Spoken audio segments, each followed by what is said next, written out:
Okay. So I think we'll start with the Seattle Times article about being the fastest growing city, and then we'll probably punch Hang on. Okay. I have something to raise before we go through the script, and it's just something I have to get off my chest. On multiple occasions, I've seen Greg using the Seattle Sucks office copier to print flyers for a separate, unrelated project, and I just don't think it is right for us to be using the office resources to promote something that not all of us agree to. Well, John, hold on. In fairness to Greg, he did ask me. I didn't really find out what he was doing. Once he told me he was going to be printing something on paper, I told him print was dead, and I turned him down. Well, what flyers are we talking about? What project is this? Let me look. It says seeking like-minded partners for The Final Insult, a podcast about the new Star Trek show and why it's irredeemably bad. God damn it, Greg. And then there's tabs Fucking with Star a phone Trek? number on it. Yeah. Okay, listen. I think you have to go to the structural level and say that it's like this is a show being produced by a hack TV studio, not a movie Greg, studio. Greg, come on. That We're shutting you down. We are revoking your copyright privileges until we can all agree that it is appropriate use for the copier. Okay, buddy? Or you can reimburse us. Let's just start the show. And it's mostly like we just have to agree, not really you, Greg, just so you know.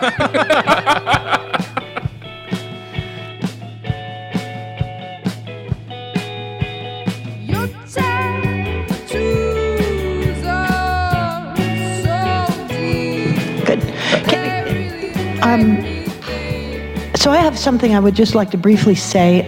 Councilmember Sawant, when you talked with some pride about 200 people showing up, I want to say that I do not share the anti-business animus that I feel that you are sponsoring. And I also want to acknowledge that on multiple occasions, I've seen your staff using our copiers to print your signs. Most recently, the Tax Amazon by the Affordable Housing Alliance. I just don't think it is right for us to be using city resources or the copy machines to promote something that not all of us agree to. Sally Bagshaw, Okay. everybody. That's my councilwoman. Woo! Yeah, Standing mine up for too. the little guy right there. So proud. Oh man, defending the copy machine from misuse. Dude, it's good to know that literally every office in the whole country is exactly the same. It's No matter what job you have, whatever, it's all just bullshit. It's even better to know that the way Sally Bagshaw sees the political process is that before anyone can argue and campaign for things for the Seattle City Council to vote on, the Seattle City Council needs to decide ahead of time that they all agree you can campaign on that shit. Yeah.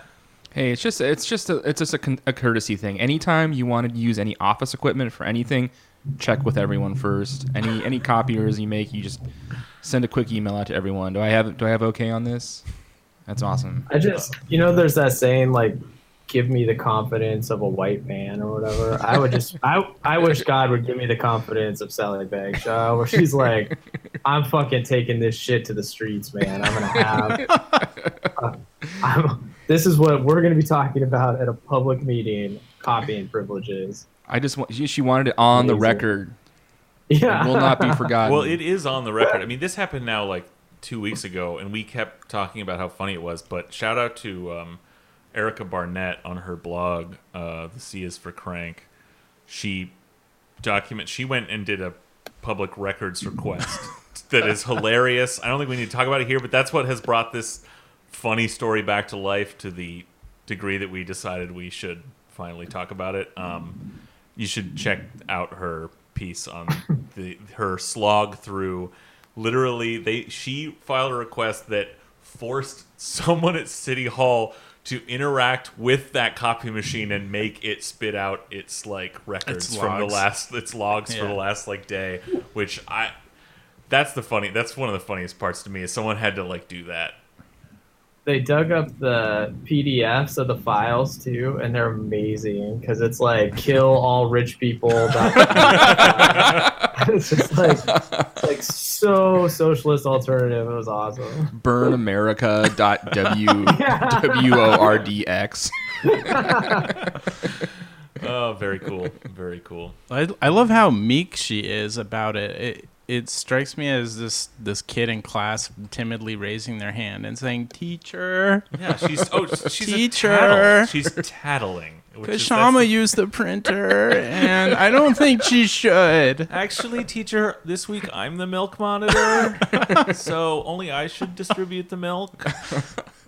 Yeah, okay. That's really funny. Yeah. Listen, printers are only to be used for printing off crazy Seattle Times editorials and letters to the editor about why everything sucks. And tickets to events that you're going to.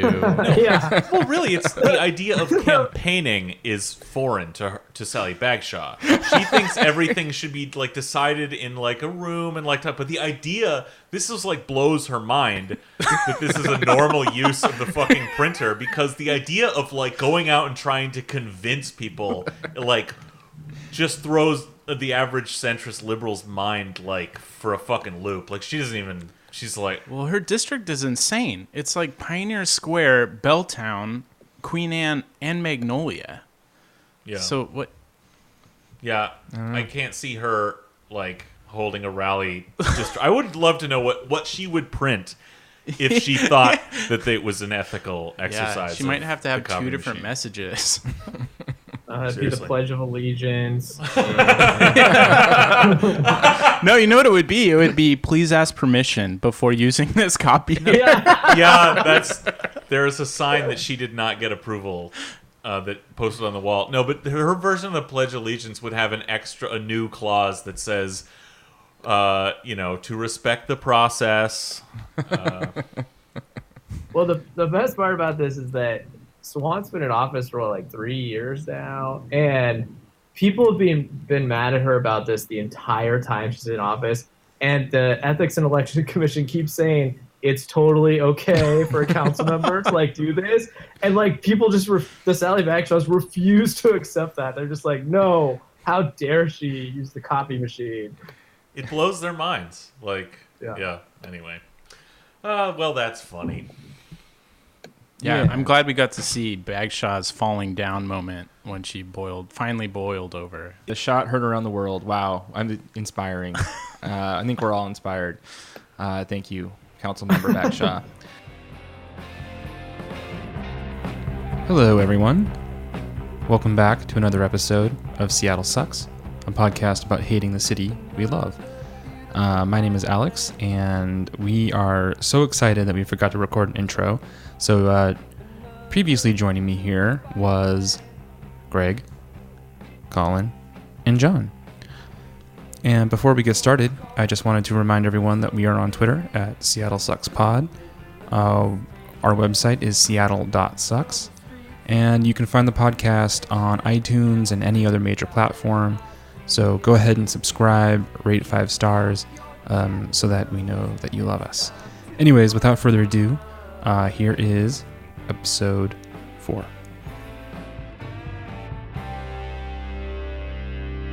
But, before we did our little cold intro, the real lead-in to today's episode is good news for Seattle, everybody.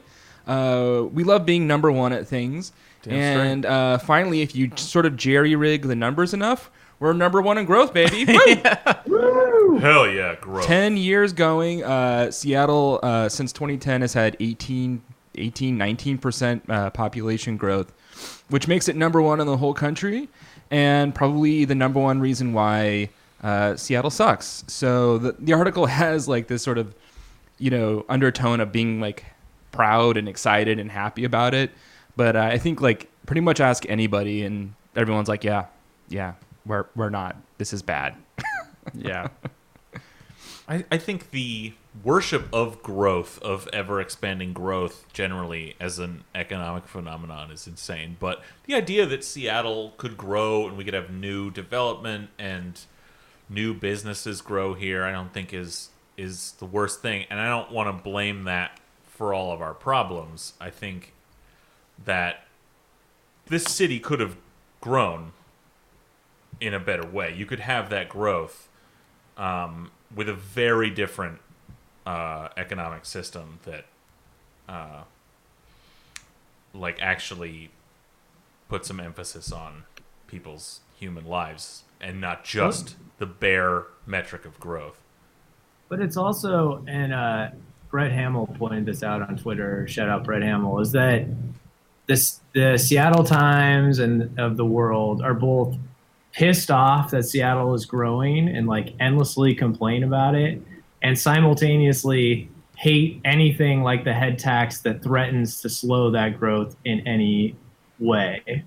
So it's this weird, very Seattle thing of like, I hate all these new people coming here, and then how dare you do anything like pass taxes or change zoning laws that would sort of, alleviate some of the pains of a growing city. Right? Yeah, that was the DSA quote too, hating the solutions and the problems equally. Well,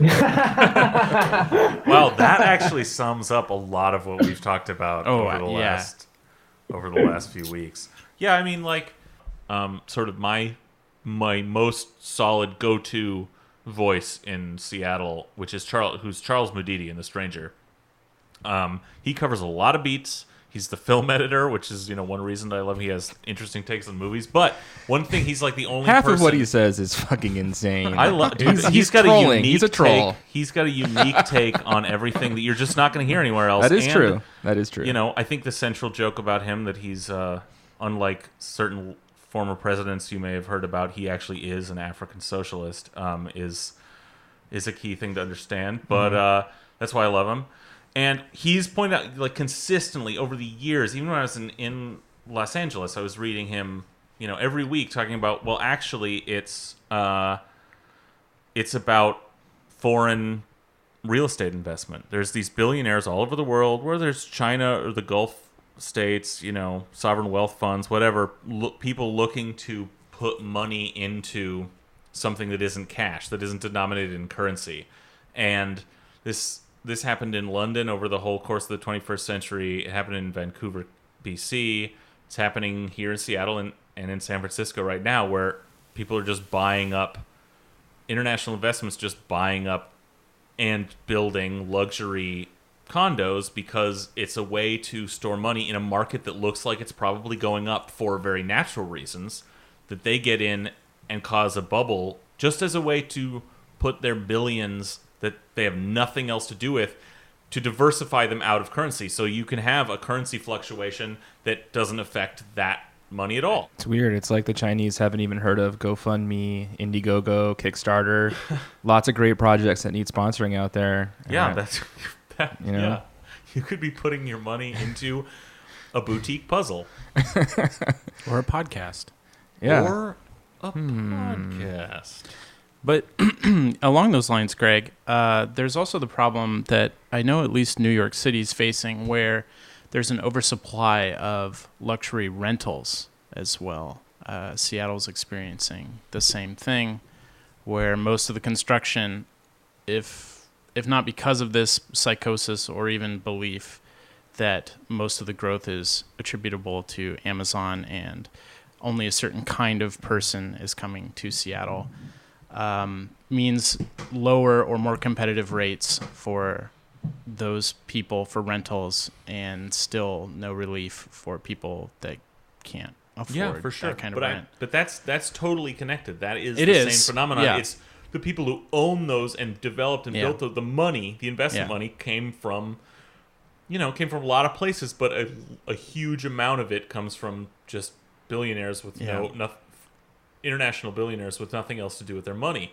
There are answers to this, that you could have this kind of growth, and there are answers to this, but that we're not doing anything to regulate or control that. We have no rent control. Hey, hopefully we may soon. Hopefully the next big fight will be over rent control if we're lucky. But you can do.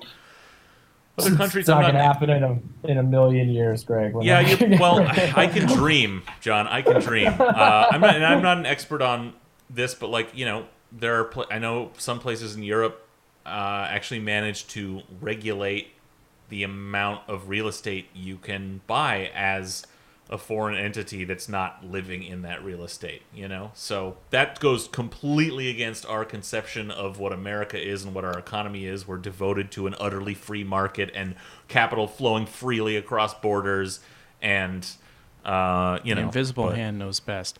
Yeah. Didn't Carrie Moon campaign on instituting some kind of tax or policy akin to what Vancouver did during the mayoral race? Yeah, and they called her a racist. Yeah.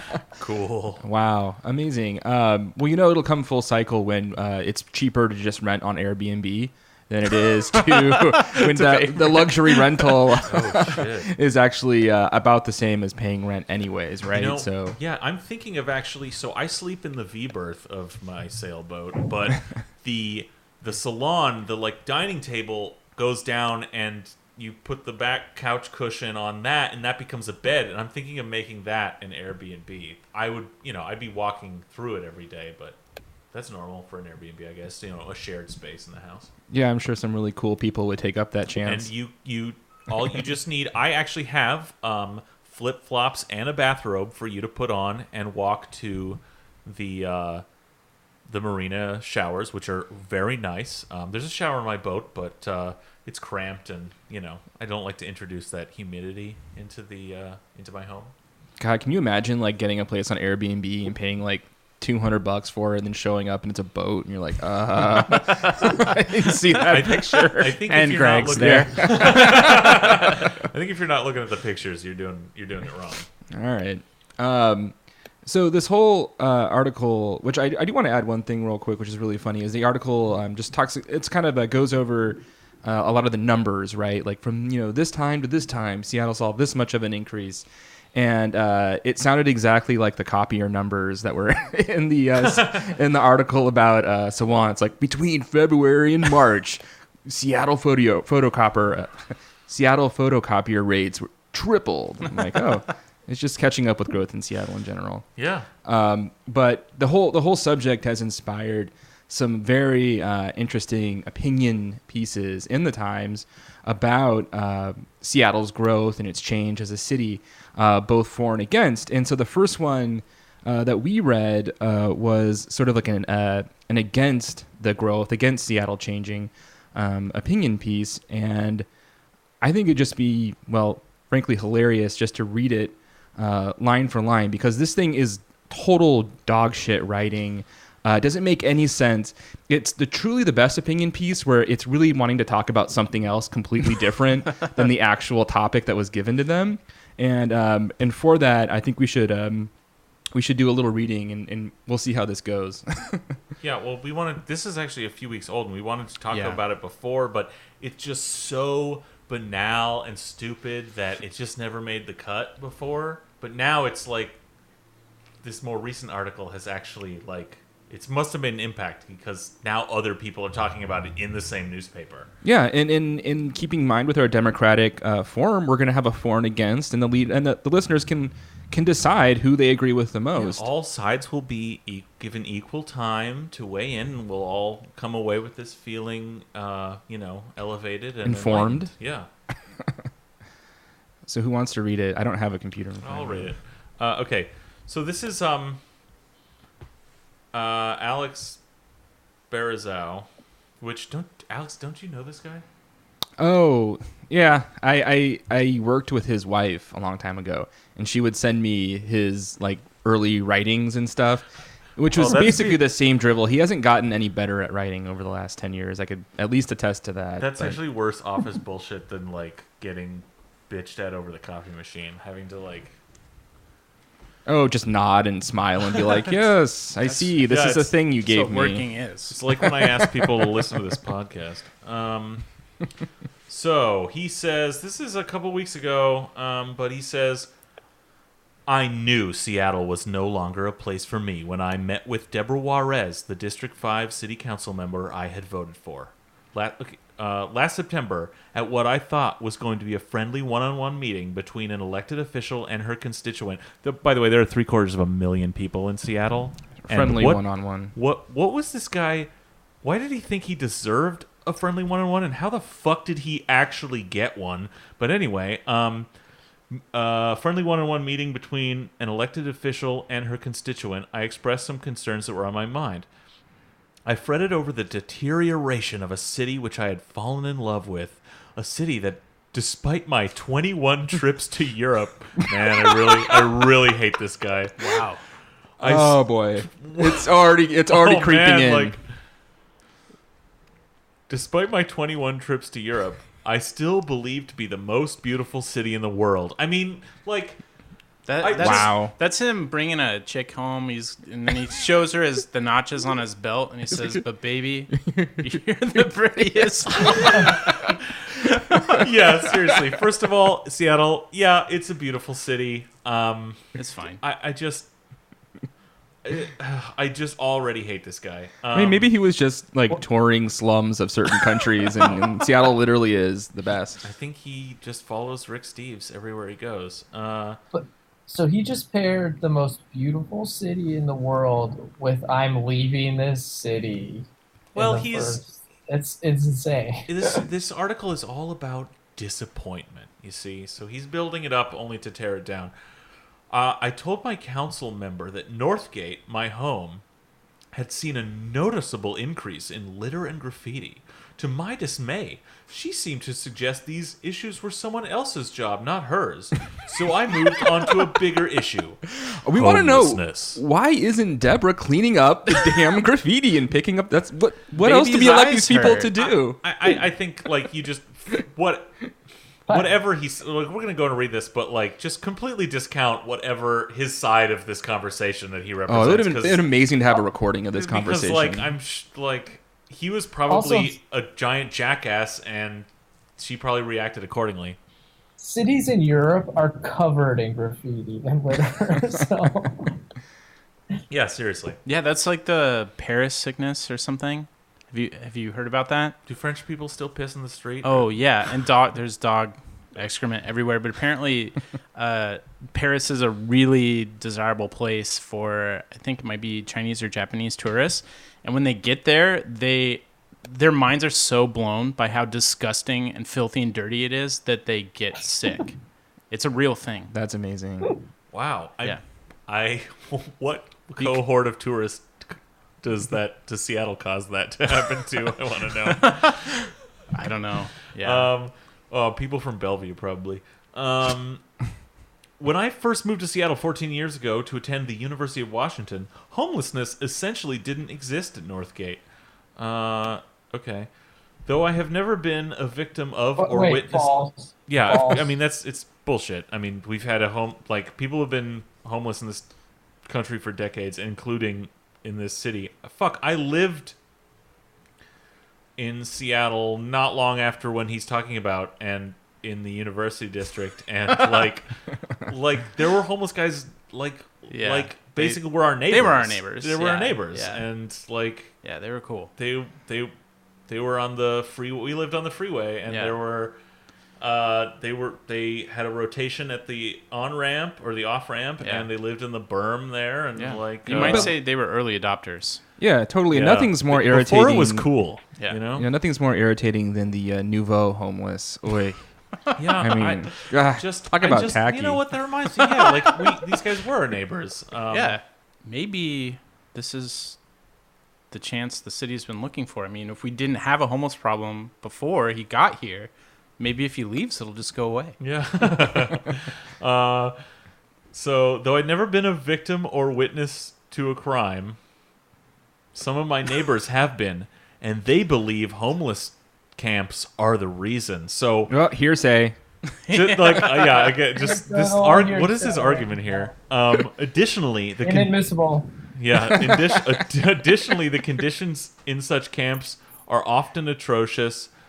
I believe strongly that it is not compassionate to leave people who are unable or unwilling to care for themselves to suffer and die on the street. Okay, I'm with you there. Absolutely. But this is the classic conservative, I'm convincing you that I care bullshit, which quickly launches into... We're getting there. Okay. Because Many, but certainly not all, homeless people struggle with mental illness or drug addiction. I suggested that Seattle find a way to make it easier to provide treatment to these troubled souls. Okay. Yeah, that right? sounds fantastic. M dash troubled souls M dash involuntarily if need be. Ooh, it comes out. Nice. It could literally save their lives. So very rightly, Council Member Juarez exclaimed, "What is this, Nazi Germany?"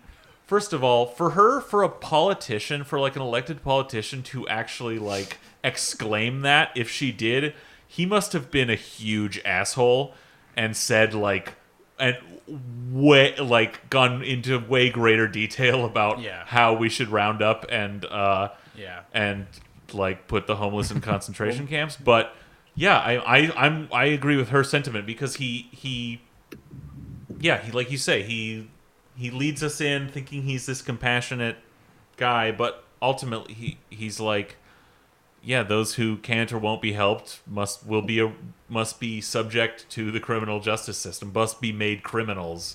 Anyway, this is, recently Saul Spady of the Dix clan said the same thing. This is, this is what we read on Nextdoor. This is everybody. This is, at a certain point, the solution is arrest these people and get rid of them. That's what's going around. Okay, so appalled, in part because my grandparents survived Nazi Germany, I got up and walked out. Oh my God. So that links to an article in USA Today where he wrote an opinion piece called "CNN Thinks That Socialism is Cool. My grandparents from the USSR would disagree." Okay, so as a professional science writer, I've certainly grown accustomed to the crass insults that have become routine in our toxic political environment. I just didn't expect it from a person I voted for. Again, he must have been a huge asshole. But perhaps I shouldn't have been surprised. Slowly but surely, Seattle has become an angry place. Councilmember Shamaswant called a police shooting a brutal murder. Wow. And next subject, she also tweeted that it was terrible for a feminist organization to wish Barbara Bush on her death rest in peace. As a congressional candidate, Pramila Jayapal supporters implied that her respectable opponent, Brady Walkinshaw, was a misogynist and a racist, and former Mayor Ed Murray, whose pattern of alleged sexual behavior caught up with him, remained defiant until the bitter end. Again, a bunch of unrelated bullshit. non sequiturs. He's mad about politics. Yeah, right. Like, and that's such a Seattle thing. Like, there's political issues that people are talking about. He throws in the and the last one, Ed Murray, which, I mean, that's not a strictly political issue, and is a serious thing, but I don't know what it has to do with Seattle becoming an angry city. I can just imagine the high school social studies teacher just marking up, like run-on sentence, this is not related, new paragraph, question mark? Yeah. No, I think Just it's a worse than red that. I X. think this would have gotten an A, and that's the problem. But is this the best editorial they can get? This is just such a shitty. They got to put out a paper every day, John. Well, he had his Wizard of Oz moment where he thought he was going to meet some benevolent politician who could answer all his questions and make Seattle sound great, but really and flatter him, basically. Yeah, but was really a huckster who told him he was a Nazi. Yeah. So he looked. He wanted to be flattered, and he ended up looking in a mirror. But it's also due to self-inflicted wounds, such as a restrictive housing policy that artificially caps supply. Seattle is well on its way to becoming the next Vancouver, British Columbia, with the median housing price having spiked to an eye-watering $820,000, far outside the reach of the middle class. Okay, like the housing prices are a problem, but as we discussed earlier, letting a global free market determine your fucking housing prices is insane, and that's the actual fucking problem. Someone should tell him, what's the alternative? Socialism? And he might not like that. His eyes would start watering. He'd remember his poor grandparents. Restricting the free market in any way at all? Okay, so the 15... Oh, here we go. This is it. This is good.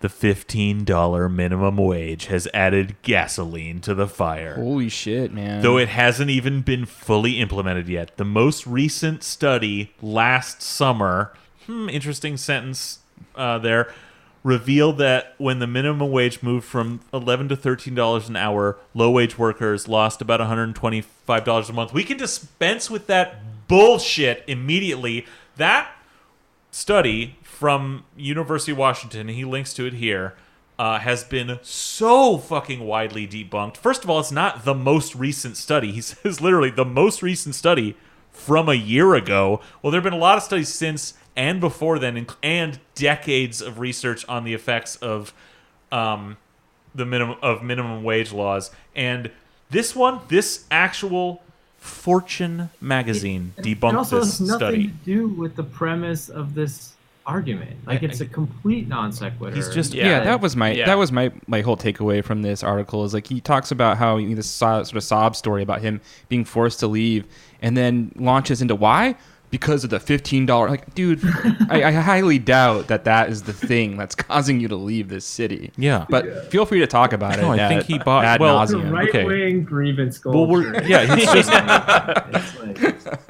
He's just piling on like everything he can think of, which isn't much. But stubborn facts and a hurting middle class don't seem to faze the city council, which seems far more concerned about issues over which it has zero control, such as climate change and foreign policy, than it does about issues over which it has at least a modicum of control, such as the cost of living, homelessness, crime, traffic, and potholes. For our city council virtue signaling is more important than governing. Again, a point you could possibly make, but you don't. So, my wife and I are heading to the east side. Oh. Nope, just moving across the lake. We basically like 3 miles. We really would prefer to stay in Seattle. I doubt it. But if safe streets, clean sidewalks, and an affordable place to live and polite discourse is asking too much, we'll gladly seek refuge in a city where quality of life and civility still matter. Yeah, in Bellevue, homelessness is a crime, and that's basically Galt's Gulch over there. Yeah. Well, that's what he's going Galt. Yeah, he thinks he's going Galt for clean sidewalks. Who is John Galt? Alex Barizow. Yeah, I mean, but again, conclusion is supposed to be based on your arguments. To recap, he has experienced no crime issue. He has a home here. He has a good job. And he's able to talk to his elected representatives one-on-one. That's it. That is the entirety of his... in his second to last paragraph here, he says, they're focusing on this bullshit instead of focusing on things they have control over, such as the cost of living, homelessness. This op-ed was published in the week before the fucking head tax vote, when the whole fucking they're literally trying to work on doing anything to affect the cost of living and fucking homelessness. But he literally addresses that not once, except to say that they're just not even they're not even focusing on things like the cost of living and homelessness. And what the fuck is he talking about? Yeah, so this is something that I noticed now that we're reading all these op-eds, that it's horrible, isn't it? That it's really awful. That these people have a conception of how the city government is run that is not based on reality. It's based on it truly is a perception. And I think this is completely reflective in that, because he has no evidence to support any of these claims. Though, as you say, this would be the chance to do that here, and this would be a place where he could maybe actually say something valuable. But he doesn't, because in his mind, it's all these other things that are almost tangential and don't matter at all to our city or even to the government, that are occupying most of his grievances. And if we read the other opinions, they have the same problem. Yeah, well, I mean, ultimately, I think you got to come back to the fascism here. He wants to arrest homeless people. He wants to involuntarily help them. So everything else. So then we know what his outlook on human beings is. He's a goon, and this again is like, what the fuck, Seattle Times? So I went down the Alex Barazal rabbit hole. He works for a ghoulish pro-industry think tank whose goal is to, I'm just reading off their website, we were created to be the science alternatives to quote-unquote news that is often little more than hype based on exaggerated findings, and to help policymakers see past scaremongers, activist groups, and others who've attacked nuclear power, natural gas, and chemicals. And gas chambers. Okay, sounds like their first order of business should be kidnapping and disappearing Alex Barazal, because that basically describes this piece. Yes. Yeah, and if you agree with him, I mean, feel free by all means to move to Bellevue. We won't miss you. Yeah, get out of here. And sort of like in true Seattle Times fashion, they published another opinion piece about how the writer wants to stay in Seattle. Like, I guess maybe a counterpoint to this piece, or because that's just a big deal, right? People leaving Seattle or threatening to leave Seattle, Amazon threatening to leave, and jobs threatening to leave. And so I thought it would be funny to read this very short and incredibly weak opinion piece about staying in Seattle. I just want you to know that as you're reading, I've put a gun to my head with one bullet in the chamber, and I'm just going to keep pulling it as you read this bullshit until I'm dead, and the sweet release of death takes me. Oh God, John. Luckily, it's a short article, so you might not reach that sixth chamber in time. Oh, I'm just taking a break to have a snack. Man. Well, yeah, John's playing Deer Hunter and Greg's eating. That tells you a lot. So the title of this is The New Seattle, Why I Want to Stay. I'm not blind to the fact that the community has grievances or that we have real problems to work through. But through the struggle, we have to look to where we are coming together. All right, Chris Tezak. Hopefully I pronounced that correctly. Let's see what you have to say. I knew Seattle was the place I wanted to live shortly after moving here. Everyone's just waiting. Okay. The dynamism. The mix of... I think John found the bullet.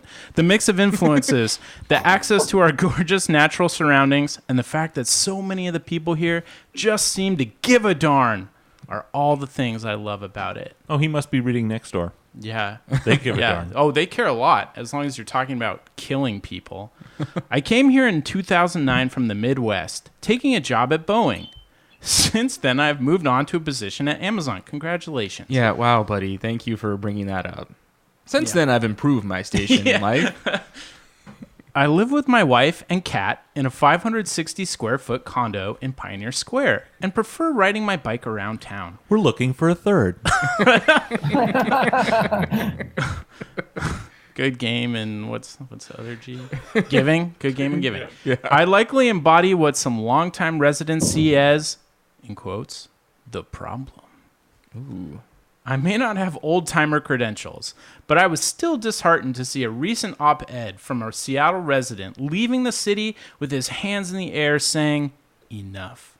That was the piece we just read. Yeah. This bullshit, he's, identifying himself as the problem and not being the old-timer.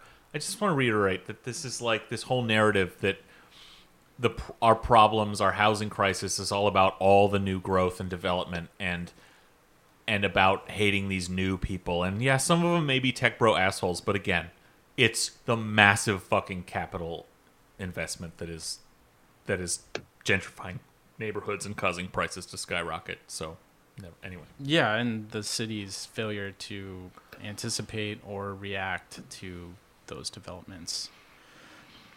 Okay, so I see more than the angry, dysfunctional place that the author described. I see a place that is changing, full of passion and making critical decisions that will set the stage for residents for the next 50 years. Sounds like an email I'd have to write at work, like with lots of passion and critical thinking skills, or like a shitty resume or something. Yeah. Oh, absolutely. A cover letter. Why 50 years? Also. I was thinking that too. Like, where do you crunch that number?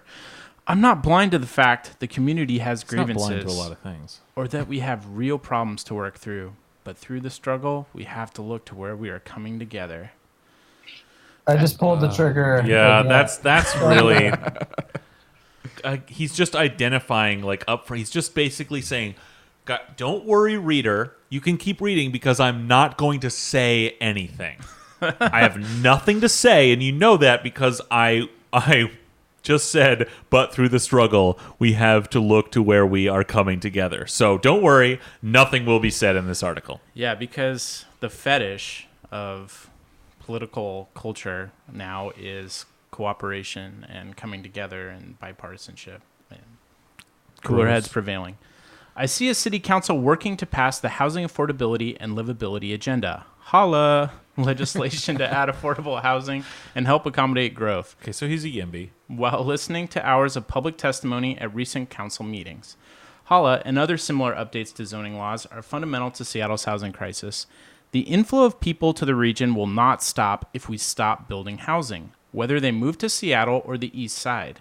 Zoning laws aren't easy to change, but saying the council is not working on the problem is disingenuous. The work is hard, it is necessary, and it requires compromises from everyone. This guy, he's addressing what we just complained about in Alex Barazow's article, saying, "Look, city council's not doing anything to address this." Again, he does not mention the fucking head tax at all. Again, this is from yesterday. That is all anyone's fucking talking about in this town. And he's for the Holla, since he's a YIMBY guy. He's like, well, all we just need is to rezone. We need to upzone some things so that there's more supply. And a little more supply is gonna help a little bit. But again, the problem isn't just supply. It's a bubble caused by international investment. I'll just keep saying it forever. Yeah. Cool. We'll just keep editing it. I see communities building tiny houses with the Low Income Housing Institute and groups like Seattle Tech for number 4 housing, which I looked up, and it's basically a cool, hip, Kids Incorporated for tech workers where they can feel like they're helping out on housing. Never heard of it. So you remember them? Oh, yeah. So, cool. Yeah, totally. Why you would limit this to tech workers makes absolutely no sense to me. Well, they think of themselves as a class apart. You know? They're problem solvers. They're actually maybe the only people in America right now with class consciousness. Is that a programming joke? Object-oriented programming joke? Yeah, it's a Marxism joke, but anyway. Which are on the cutting edge of solutions to combat homelessness. Oh, no, cutting. Oh, no fuck. mention of Samaritan on the cutting edge. Okay, but no, it's the whole fucking framework on the cutting. We don't need new solutions. We don't need to be on the cutting edge of anything. Cutting edge is just paying lip service to the word tech in Seattle Tech for housing. But it's saying that we need to come together to come up with new solutions. We need to innovate. We need hacktivists. We need to write a new chapter in our book of spells of how to run a culture. It's insane. This isn't a fucking mystery. None of this is a mystery. Yeah, but it's basically more benign than anything else because it's a lack of understanding history and where things come from. Because I guarantee you, they're going to do this and they're going to come up with a solution that's virtually identical to what lots of people have been talking about for decades. It's just like reinventing the wheel, but this time Web 2.0, in the form of an app or something. It's like Uber reinventing the bus, Yeah. The tunnel, the boring machine reinventing the subway. Yeah, you're both absolutely right because these people think that they have better solutions because they are ignorant to history. And you can look at Bitcoin as probably the poster child for this now. The housing crisis isn't just a Seattle problem, but a county and state problem. Okay. We need holistic solutions encompassing all levels of government. We should be lobbying our representatives for better solutions. Maybe a one-on-one meeting? Yeah, perhaps. But they won't come cheap. You might get called a Nazi. He's about to get into it. Some real. So he's about to say we Yeah, should tax program. heavily. Yeah, Yeah, well, That's what he's about to say. So it won't come cheap, so we need high taxes. Yeah, we're going to learn about what the cutting edge is. Okay. Here, so Me. I see my employer, Amazon, partnering with organizations like Mary's Place and Fair Start that provide housing and job training. What more could be done if more companies were actively supporting organizations like these? Why won't other companies follow in the footsteps of Jeff Bezos and Amazon and help people? Why? So it's another thing that distracts from what he's talking about is philanthropy, and this is a Gilded Age answer. So he's saying, oh, we do have the answer. Now, first he was saying we have to innovate problems. Now he's saying we do have the answer. It's a Gilded Age solution called philanthropy, where the billionaires each individually decide on their own to use their rightfully earned money to Their lottery winnings. Yeah, so to speak. to help, change the social condition. And that's fucking bullshit. It'll never work. It's a smokescreen, and fuck them.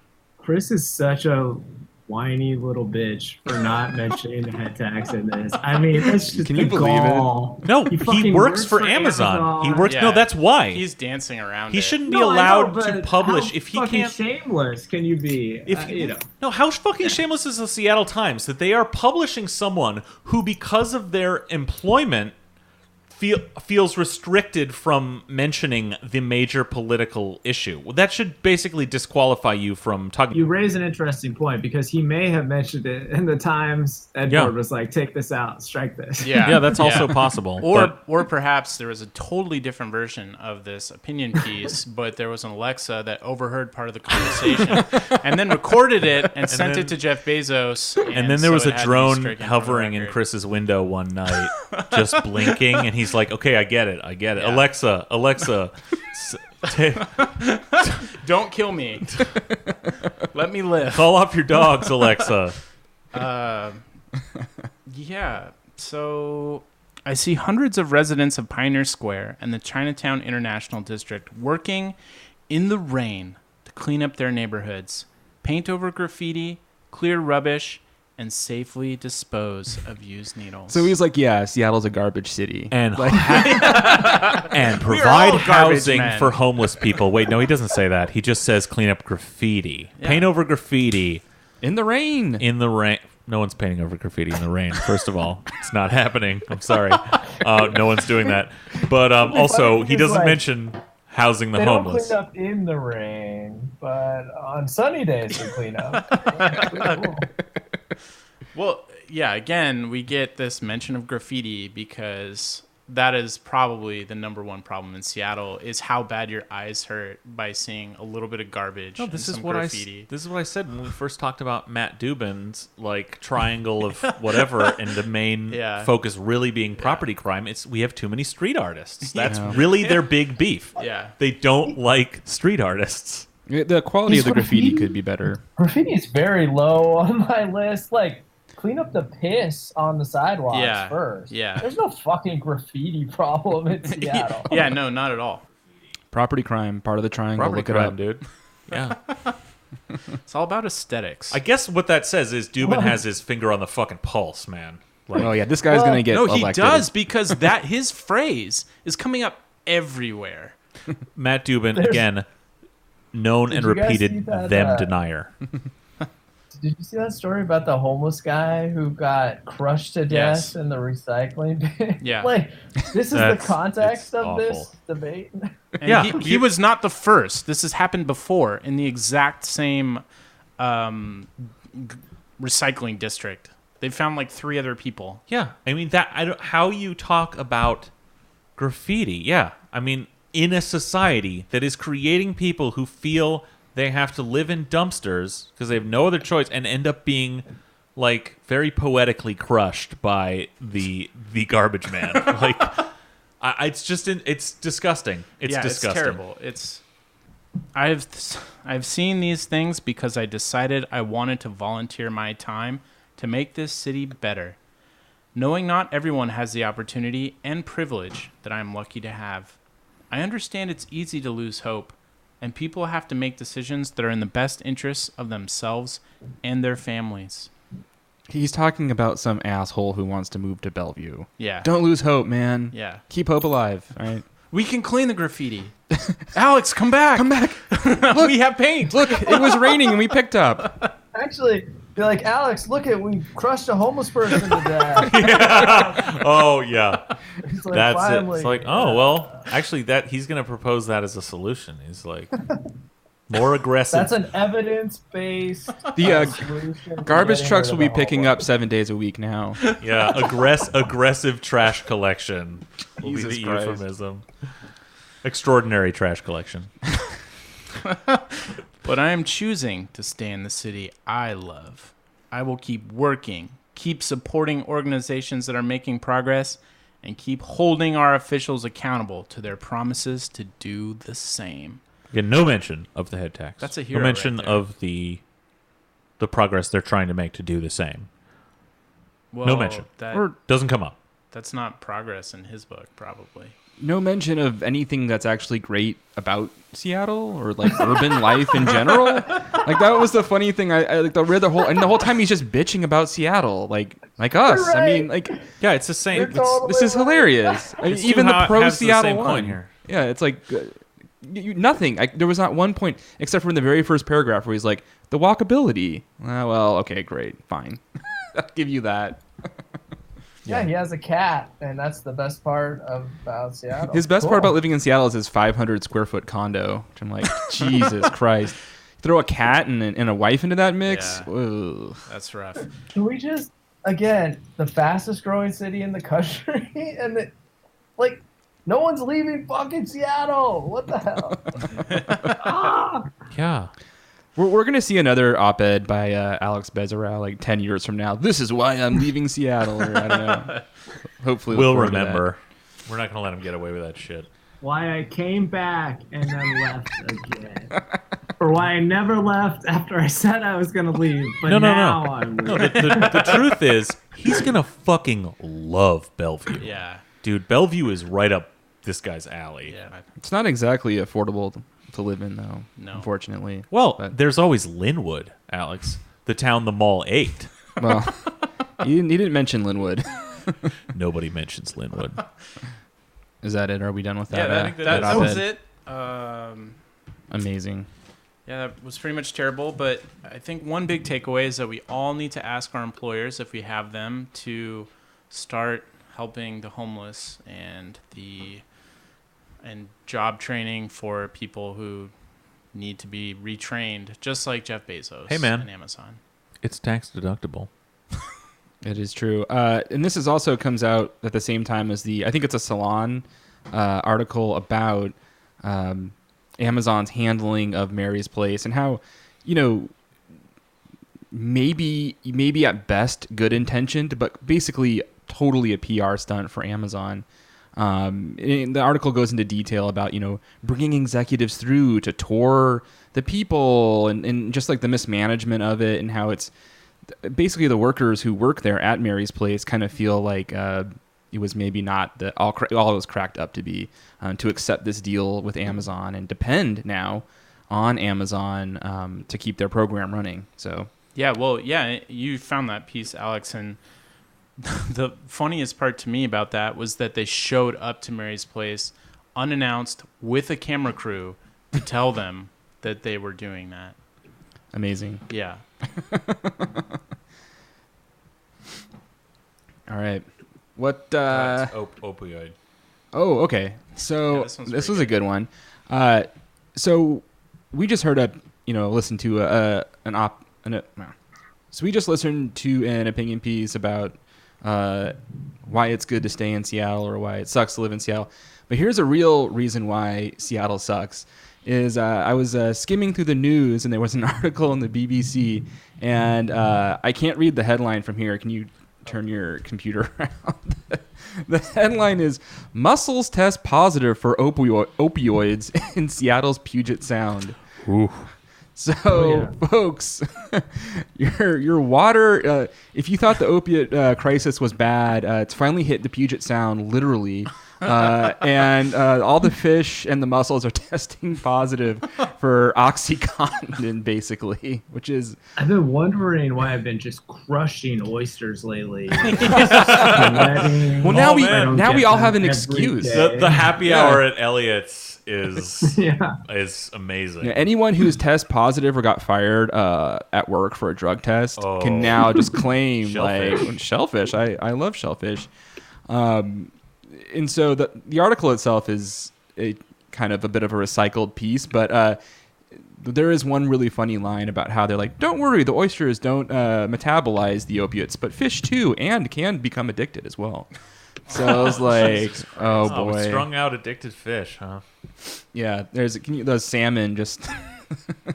Oh my God, yeah. While looking into ways to combat addiction, a University of Utah study found that zebrafish willingly dose themselves with opioids and show symptoms of withdrawal if the drugs were removed. There you go, folks. Well, that pretty much says it all. That it brings it all together. Our country is being racked by an incredible opioid epidemic that is, it's not just a drug problem. This is an environmental problem now. Well, but first, it's a problem, largely caused by the drug industry pushing these drugs on doctors who have been pushing them on people for 20 years. People getting addicted, and now it's a capital problem, I'm going to call it. But now it's gone full circle. It's transcended all of that. And now, it's an environmental pollution problem. I thought you were going to find a way to link it to Chinese money. And I was like, is he going to do it? Yeah. Hey, give me another beer, all right? That is true. We'll see what happens. But anyway, that was just a funny little thing, and also an incredibly depressing little thing that I read in the news today that I thought you would all enjoy, listeners out there as well. Yeah, it's sort of darkly hilarious, but it means first of all, a ton of people are on opioids in the Puget Sound. It's going in there, but this isn't super new. They've been finding all kinds of pharmaceuticals and hormones and all kinds of stuff in the Puget Sound and in the water supply because we're just we're on so many drugs. That's like a whole, I don't know. It's like, how do you, it feels like every time we think, I don't know. It's like, what do you do? It's like, it's kind of this makes me think, it gives me that feeling of hopelessness, about our ecological world. Yeah. It reminds me of the poem, the Lewis Carroll poem, the Walrus and the Carpenter, where the walrus slowly drugs the oysters and gets them dependent on OxyContin and then devours them. Which is how it really happens, folks. It's sad.